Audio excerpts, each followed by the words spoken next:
meus queridos, graça e a paz de Cristo e a paz do Senhor Jesus Cristo esteja sobre a sua vida e sobre a sua família, né? Hoje, quarta-feira, 14 de maio. Vamos lá? O tema de hoje é ervas daninhas. O texto está em 1 Samuel, capítulo 19, versículo 1 até o versículo 7. Vamos ler nossa história? Quando eu era criança, eu morava em Gana, na África, e costumava ajudar meus pais na horta. Até hoje, né? O cheiro de tomates amadurecendo me traz saudade de climas tropicais e tempos da vida simples. Meu pai estudou agricultura e costumava me ensinar. Uma erva daninha é qualquer planta que não está onde você quer, dizia. Então, apesar de um perfeito pé de milho crescer entre as batatas doces, eu, sem dúvida, o arrancava. Ele entendia que a planta fora do lugar prejudicava as batatas doces e não ajudava o milho. Meu pai já se foi, mas as ervas daninhas não. Então, trabalhando com meus filhos na horta, cavando, cuidando, molhando, esperando que a maior parte do que plantamos na primavera estará em nossa mesa completando o banquete, eu também penso no conselho de meu pai.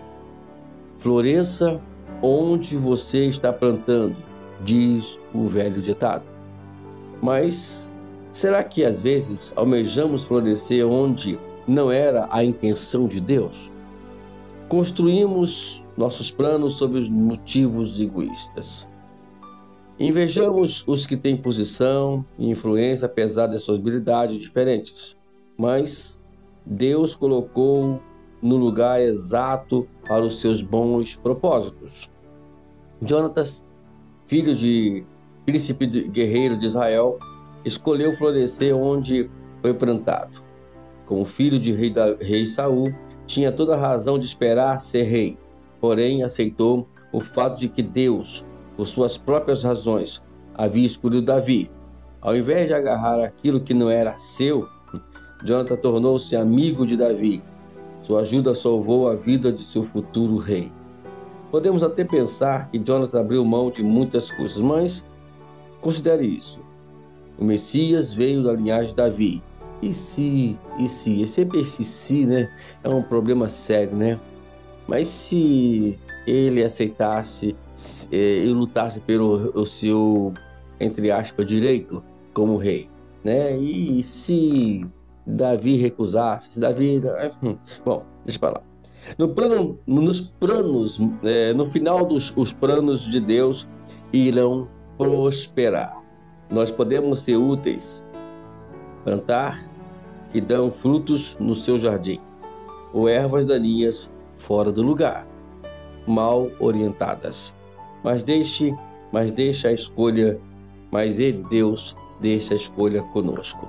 Bom, aqui nós estamos vivendo uma história, né, impressionante de uma questão de um agricultor, mas eu sempre gosto de ouvir histórias assim, e quando vejo alguma coisa acontecendo ao meu redor, tende sempre nós buscarmos algum princípio bíblico para a nossa vida cotidiana espiritual. E vemos aqui, amados, que a realidade hoje é essa. Pessoas querem galgar ou buscar, querem ter posições onde não há mais como crescer, né? O exemplo de Jonathan, na verdade, foi um exemplo muito prático.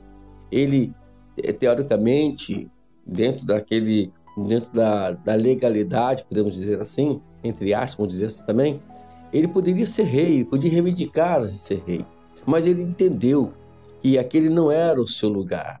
Ele tinha escolhido exatamente Davi para ser rei de Israel, e não ele.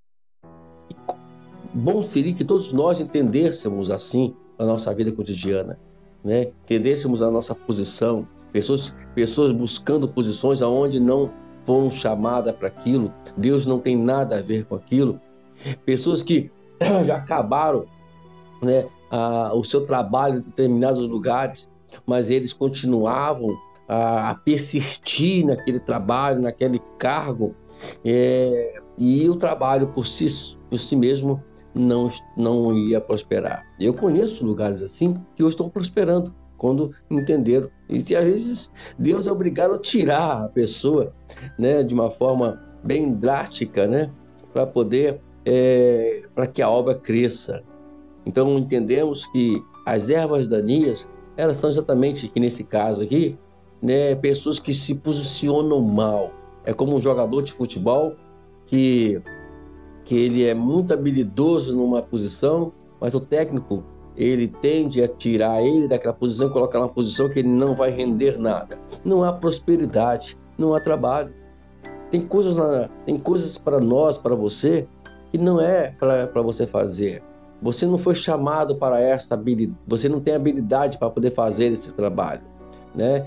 Uns são chamados para cantar, outros chamados para pregar, e tende aquela pessoa que não é chamado para poder pregar, para não cantar, e tende a querer entrar ali, eu quero cantar, mas ele não é chamado para cantar. Ele canta, a gente canta de forma coletiva, mas não somos chamados para poder para poder puxar um cântico. Tem pessoas que não são chamadas para pregar publicamente, são mais habilidosos para poder pregar individualmente, falar individualmente para pessoas, mas as pessoas tendem a achar bonito ficar na frente pregando, ensinando, e fazem tudo errado e as coisas não prosperam, as coisas não andam. Nós temos que tomar essa tendência, esse discernimento para podermos andar segundo o que Deus nos orientou. Saul, por sua vez, não está aqui no texto, né? Mas Saul, por sua vez, foi um exemplo disso. Acabou o tempo de Saul. E ali Deus começou a mostrar para ele que não era o tempo dele, até que, de alguma forma, né, Deus tirou ele. É assim que Deus faz. Não permita que Deus tire você na posição. Entenda que essa posição não é sua. E procure fazer aquilo que Deus designou para você. Numa igreja, nós temos várias formas de trabalhar. Mas tem pessoas que tendem a querer, né, uma forma única que não é chamada dele. Eu, particularmente, tenho coisas que eu não sou chamado para fazer. Por exemplo, eu toco um violãozinho de vez em quando, mas não sou músico. Não é esse meu chamado.